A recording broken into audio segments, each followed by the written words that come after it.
అందరికీ నమస్కారం. పెళ్లి చూపులు పార్ట్ 25లో ఏం జరిగిందో తెలుసుకుందాం. అర్జున్ అంది ప్రేమగా. నేను తప్పు చేశాను మానస అన్నాడు మానసను గట్టిగా పట్టుకొని. ఏం తప్పు చేశావు అంది. ఈ సుగుణను ఇంట్లోకి రానిచ్చి చాలా పెద్ద తప్పు చేశాను. నువ్వు ఆ రోజు వద్దని చెప్పినా నేను వినిపించుకోలేదు. అదే నేను చేసిన అతిపెద్ద తప్పు అన్నాడు. అర్జున్, జరిగిపోయిన దాని గురించి ఇప్పుడెందుకు? అసలు నువ్వెందుకు బాధపడుతున్నావు? ఈ కళ్ళల్లో నీళ్ళేంటి అంది ఆప్యాయంగా అతని తల నిమురుతూ. ఆ సుగుణ ఈ ఇంట్లోంచి తనని బయటకు పంపితే సూసైడ్ చేసుకుంటాను అంటోంది. ఆల్రెడీ చాలాసార్లు ప్రయత్నాలు చేసింది. ఈసారి ఏదైనా జరగరానిది జరిగితే జీవితాంతం ఆ పాపం మనం మోయగలమా? అలాగని జీవితాంతం తనని ఈ ఇంట్లోనే ఉండమని చెప్పి నిన్ను బాధ పెట్టగలనా? నాకు నువ్వే ముఖ్యం మానస. కానీ మన వల్ల ఒక ప్రాణం పోవడం న్యాయమా అన్నాడు. అర్జున్, ఇంత చిన్న విషయానికి ఇలా తాగొచ్చి బాధపడుతున్నావా అంది. మానస, ఇది చిన్న విషయమా అన్నాడు ఆశ్చర్యంగా. చాలా చిన్న విషయం. సుగుణ గురించి నేను చూసుకుంటాను. నువ్విలా అనవసరపు విషయాల గురించి ఆలోచించడం మానేయ్ అంది అతని నుదుటి మీద ముద్దు పెట్టి. ఏం చేస్తావు అన్నాడు. ఏదో ఒకటి చేస్తాను. నేను మా ఊరికి వెళ్ళిపోతాను అని తనంతట తానే చెప్పేలా చేసి పంపుతాను, సరేనా అంది. అన్నాడు. అర్జున్, నువ్విలా బేలగా ఉంటే నాకు ఏడుపు వస్తుంది. నువ్వు నా ప్రాణం అర్జున్. నిన్ను ఎల్లప్పుడూ నేను కాపాడుకుంటాను. ఇంకెప్పుడు ఇలా ఏడవకూడదు, సరేనా? నా మీద ఒట్టు పెట్టు అంది. అర్జున్ మానస తల మీద ఒట్టు పెట్టలేదు. లేచి కూర్చొని మానసను తన ఒళ్ళోకి లాక్కొని సైలెంట్గా ఉండిపోయాడు. ఏమైంది అర్జున్ అంది అతని నడుం చుట్టూ చేతులు బిగించి. మానస, ఎప్పటికీ నన్ను వదిలి వెళ్ళవుగా అన్నాడు. అస్సలు వెళ్ళను అర్జున్ అంది. అర్జున్ మానస తల మీద తల ఆనించుకొని మత్తు ఎక్కువై అలాగే నిద్రపోయాడు. అర్జున్ అర్జున్ అని లేపింది మానస. కానీ తన ప్రయత్నం వృధానే అయ్యింది. అర్జున్ను పడుకోబెట్టి దుప్పటి కప్పి అన్నం తెచ్చిన ప్లేట్ కిచెన్లో పెట్టడానికి బయటకు వచ్చింది. సుగుణ హాల్లోంచి అప్పుడే రూమ్లోకి వెళ్తుంది. సుగుణ, నాకు తెలుసు నీ ఆలోచనలు. ఏం చెప్తే అర్జున్ భయపడతాడో బాధపడతాడో తెలుసుకొని ఈ సూసైడ్ అనే మాట చెప్పి అర్జున్ని కట్టిపడేయాలి అనుకుంటున్నావు. అర్జున్ మనసు సున్నితమైనదే కావచ్చు, కానీ తన పక్కన నేను ఉన్నాను అనే విషయం మర్చిపోయినట్టున్నావు.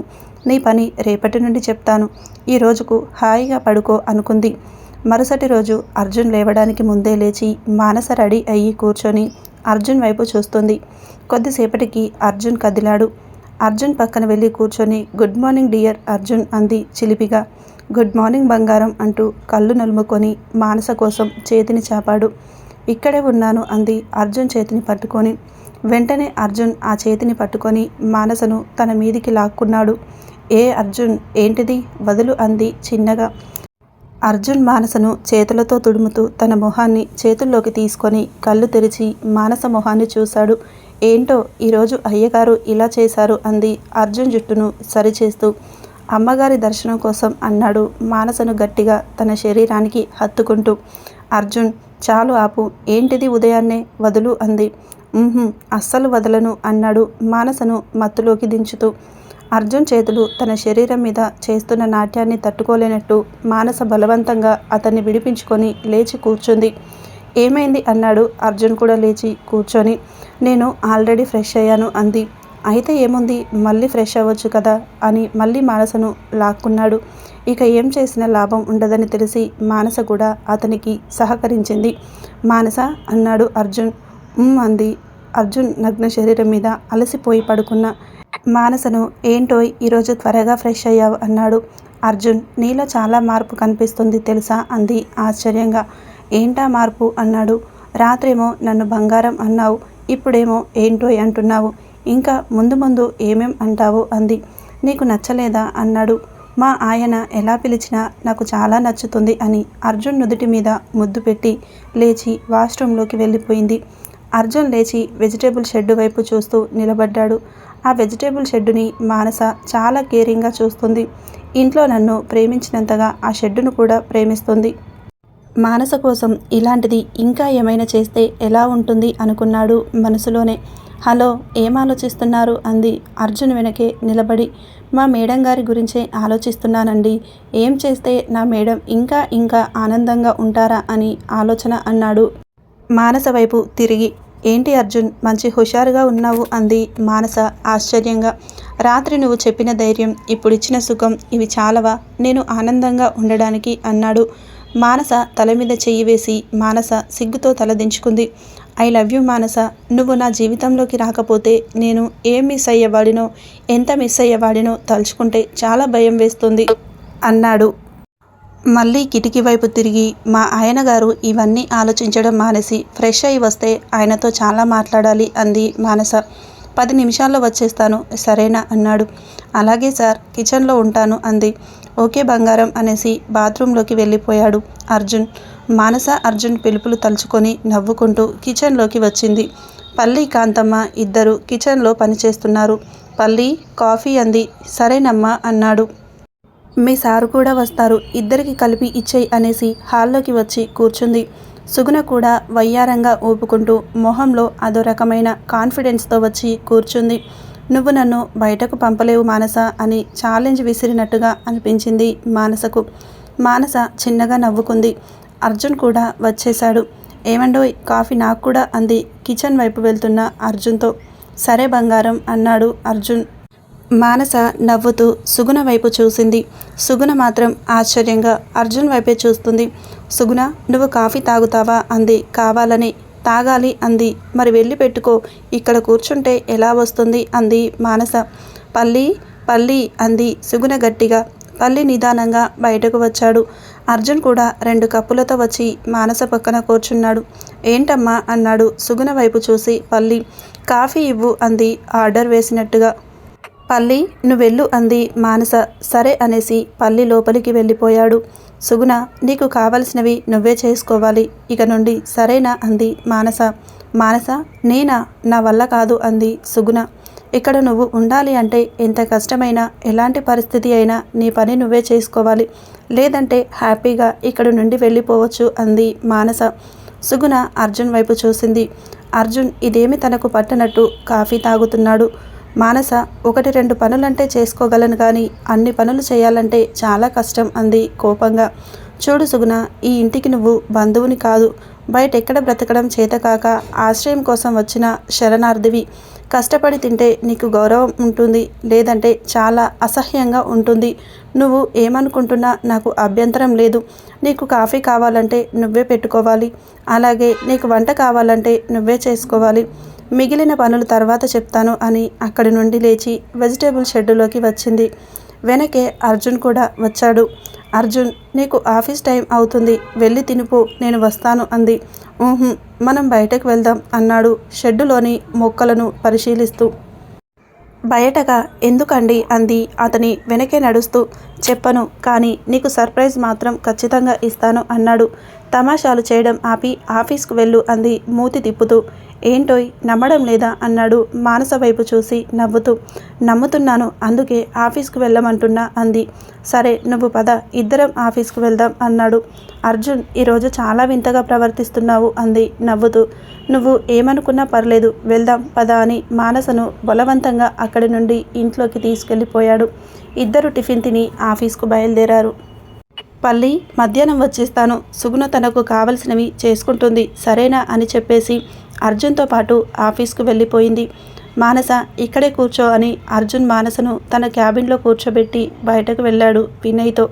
మానసకు అక్కడ ఒక్కతే ఉండబుద్ధి కాలేదు, కానీ అర్జున్ చెప్పాడు కదా అని బలవంతంగా కూర్చుంది. కాసేపు భారతిని పిలిచి అవి ఇవి మాట్లాడుతూ కూర్చుంది. మధ్యాహ్నం అయ్యింది. అర్జున్ ఎక్కడికి వెళ్ళాడు అసలు అనుకుంది అసహనంగా. అంతలోనే క్యాబిన్లో ఫోన్ మోగింది. హలో అంది లిఫ్ట్ చేసి. సారీ బంగారం అన్నాడు అర్జున్. ఎందుకు అంది అర్థం కాక. ఎందుకో తర్వాత చెప్తాను కానీ వినయ్ వచ్చాడు చూడు, తనతో ఇంటికి రా అన్నాడు. అర్జున్ ఏంటి నీ పిచ్చి పనులు, నువ్వు ఇంటిలో ఉన్నావా, ఎప్పుడు వెళ్ళావు అసలు అంది. ఇంతకు ముందే వచ్చాను మానస, నువ్వు వచ్చేయి, మిగిలినవన్నీ తర్వాత చెప్తాను అని ఫోన్ కట్ చేశాడు. అర్జున్ నన్ను వదిలేసి అసలు ఇంటికి ఎందుకు వెళ్ళాడు, ఇంత మాత్రానికి నన్ను ఇక్కడికి ఎందుకు పిలుచుకొని వచ్చాడు, అసలేంటి ఈ గందరగోళం అనుకుంది. వినయ్ రావడంతో వచ్చి కారులో కూర్చుంది. మానస కారులో కూర్చోగానే వినయ్ స్టార్ట్ చేశాడు. వినయ్ మీ సార్ ఇంటికి ఎప్పుడు వెళ్ళాడు అంది. ఇంతకుముందే అక్క సార్ని అక్కడ వదిలి నేను వచ్చాను అన్నాడు. ఇంతకు ఎక్కడికి వెళ్ళారు ఉదయం అంది. సార్కి మీటింగ్ ఉంటే వెళ్ళామన్నాడు టక్కున. అలాగా సరే అంది. ఇంటికి వచ్చేశారు. అర్జున్ గేటు దగ్గరే వెయిట్ చేస్తున్నాడు. ఏంటి గేటు దగ్గరే ఉన్నావు అంది కిందికి దిగి. రా చెప్తాను అని మానస కళ్ళు మూసేశాడు అర్జున్. ఏంటో చెప్పు అర్జున్, కళ్ళు మూస్తే ఎలా చూడగలను అంది. నేను తీసుకెళ్తాను పద అని మానసను నిదానంగా వెజిటేబుల్ షెడ్ దగ్గరికి తీసుకెళ్లి చేతులు తీసేశాడు. కళ్ళు నులుముకొని చుట్టూ చూసిన మానస తన ముందు కనిపించిన దృశ్యం చూసి ఆశ్చర్యపోయింది. షెడ్డు ముందున్న ఖాళీ ప్లేస్ నిండా రకరకాల పూల చెట్లు ఉన్నాయి. వాటిల్లో కొన్నింటికి పూలు కూడా ఉన్నాయి. రంగురంగుల్లో మానస మనసు ఆనందంతో పరవశించిపోయింది. అర్జున్ ఏంటిదంతా అంది ఆనందంగా. నీకోసమే బంగారం. Thank you so much Arjun, చాలా బాగున్నాయి అంది. నీకు చెట్లంటే ఇష్టం కదా, అందుకే తెచ్చాను అన్నాడు. నాకు చెట్లంటే ఇష్టమే కానీ ఇలాంటి పూల మొక్కల కంటే కూడా మనకు ఆహారాన్ని ఇచ్చే మొక్కలంటే నాకు చాలా ఇష్టం. వాటిని విత్తనాలుగా నాటి రోజు నీళ్లు పోసి అవి చిగురించి పెద్దవయ్యి మన చేతికి అంది వచ్చినప్పుడు కలిగే ఆనందం ఎలా ఉంటుందో తెలుసా, మాటల్లో చెప్పలేం అర్జున్. ఆ పంటతో ఒకరి కడుపు నింపితే వచ్చే మనశ్శాంతి మన జీవితానికి ఇంతకంటే ఏం కావాలి అనిపించేలా చేస్తుంది. ఎందుకో తెలియదు కానీ నాకు ఎక్కువగా మా పొలాల్లోనే పని చేసుకోవాలని ఉండేది. అమ్మా నాన్నలతో కలిసి పొలంలోని చాలా పనులు చేసేదాన్ని. ఏ రోజు ఈ పనేంటి ఇంత కష్టంగా ఉంది అనిపించలేదు. కారణం అది నాతో పాటు మరికొందరి కడుపు నింపుతుంది అనే భావన కావచ్చు అంది. అంటే ఈ పూల మొక్కలు నీకు నచ్చలేదా అన్నాడు బాధపడుతూ. అర్జున్ నచ్చింది అని చెప్పాగా, దేని ప్రత్యేకత దానికే ఉంటుంది. అసలు రోజా పూలంటే ఇష్టం లేని అమ్మాయిలు ఉంటారా? అలాంటిది నువ్వు నాకు రకరకాల పూల మొక్కలు ఇచ్చావు. ఇంతకాలం నాకు వీటి గురించి తెలియదు. ఇక మీదట తెలుసుకుంటాను దేని ప్రత్యేకత ఏంటో. అర్జున్, ఈ వెజిటేబుల్ షెడ్డులోని ప్రతి మొక్క నాకు ఇష్టమే. అవన్నీ మనకు ఏదో విధంగా సహాయపడుతూనే ఉంటాయి కాబట్టి ఇవి ఎక్కువ ఇవి తక్కువ అని నేను అనుకోను. నువ్విచ్చిన ఈ సర్ప్రైజ్ నాకు చాలా చాలా నచ్చింది అంది అర్జున్ చేతిని గట్టిగా పట్టుకొని. థ్యాంక్ యూ మానస అన్నాడు. సరే నేను ఈ మొక్కల పనులు మొదలు పెట్టుకుంటాను, మీరు వెళ్ళండి అంది. సరే అని అర్జున్ వెళ్ళిపోయాడు. ఆ సాయంత్రం మానస అలసిపోయి వచ్చి హాల్లో కూర్చుంది. మానసమ్మ అన్నాడు పల్లి వచ్చి. ఏంటి పల్లి అంది. సుగుణమ్మ పొద్దున నుండి ఏం తినలేదు అన్నాడు. తినకపోతే పోని మనకేంటి అంది మానస నిర్లక్ష్యంగా. అదేంటమ్మా అలా అంటావు, ఈ విషయం అర్జున్ సార్కి తెలిస్తే మళ్ళీ కోపం తెచ్చుకుంటారు అన్నాడు. పల్లి, నేను మీ సార్కు చెప్తాలే గాని నువ్వు భయపడకు అంది. సరేనమ్మా అన్నాడు పల్లి. సుగుణ సుగుణ అంది మానస. సుగుణ పలకలేదు. మానస సుగుణ రూమ్ దగ్గరకు వెళ్ళింది. సుగుణ పడుకొని ఉంది. సుగుణ లే అంది తిట్టి లేపి. ఏంటి అంది సుగుణ కోపంగా. నువ్వు ఉదయం నుండి ఏం తినలేదంటగా, రా తిందువు. నాకు అవసరం లేదు అంది కోపంగా సుగుణ. సుగుణ, నీకు నా మీద కోపం ఉండొచ్చు, భోజనం మీద చూపించడం ఎందుకు? ఇప్పుడు తిన్నావంటే కనీసం ఆకలైనా తీరుతుంది, లేదంటే రాత్రికి అసలు ఏం మిగలదు. అప్పుడు బాధపడి లాభం ఉండదు అంది నవ్వుతూ. సరే పద అంది సుగుణ కాసేపు ఆలోచించి. సుగుణ ఎక్కువసేపు ఆకలితో ఉండలేదు. ఇది తనకున్న అతిపెద్ద వీక్నెస్. తినకుండా మందులు వేసుకోలేదు కాబట్టి ఖచ్చితంగా తిని తీరాల్సిందే అనుకుంది. కాంతమ్మ, సుగుణకి అన్నం పెట్టు అంది కిచెన్లోకి వెళ్ళి. సరేనమ్మా అని కాంతమ్మ సుగుణకు అన్నం వడ్డించింది. సుగుణ తినేంత వరకు మానస అక్కడే కూర్చుంది. సుగుణ చెయ్యి కడుక్కోవడానికి లేవబోతుండగా ఆపేసింది మానస. సుగుణ, ముందు కొన్ని మాటలు విను, ఆ తర్వాత చెయ్యి కడుక్కోవచ్చు అంది. ఏంటది అంది సుగుణ మొహం చిరాగ్గా పెట్టి. ఈ రోజుకు వదిలేశానని రోజు వదిలేయను. రేపటి నుండి నీ పనులు నువ్వే చేసుకోవాలి. ఇల్లంతా నువ్వే క్లీన్ చేయాలి. ఆ తర్వాత రేపటి నుండి నీకు వెజిటేబుల్ షెడ్డులో వర్క్ అప్పచెప్పుతాను. ఖచ్చితంగా నువ్వు చేసి తీరాల్సిందే. కాదు కూడదు అంటే ఇంట్లోంచి హ్యాపీగా వెళ్ళిపోవచ్చు. ఇది కూడా కాదని మళ్ళీ సూసైడ్ తొక్క అన్నావంటే, నీ బట్టల్లో నగలు డబ్బులు దాచేసి దొంగతనం చేశావని, అది అడిగినందుకు ఆత్మహత్య చేసుకున్నావని అందరినీ నమ్మించేస్తాను.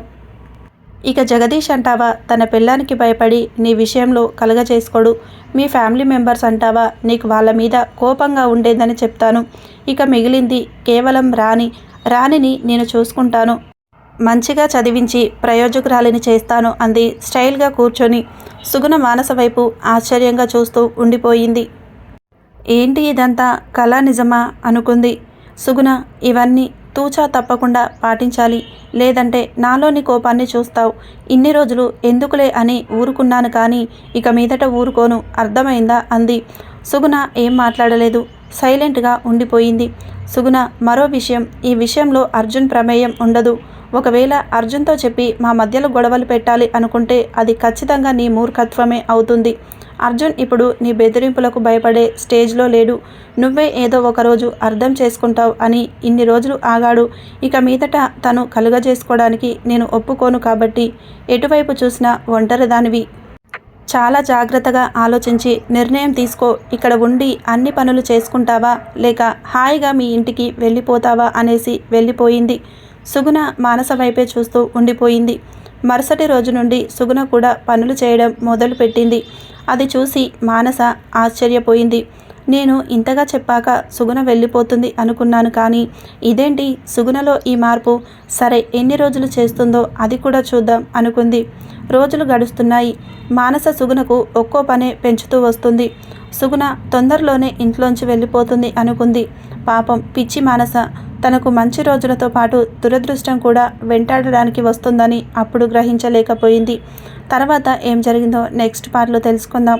ఈ కథ మీకు నచ్చితే ఒక్క లైక్ చేయండి. కొత్తగా ఎవరైనా చూస్తున్నట్లయితే ఛానల్ సబ్స్క్రైబ్ చేసుకోండి. Thank you for watching.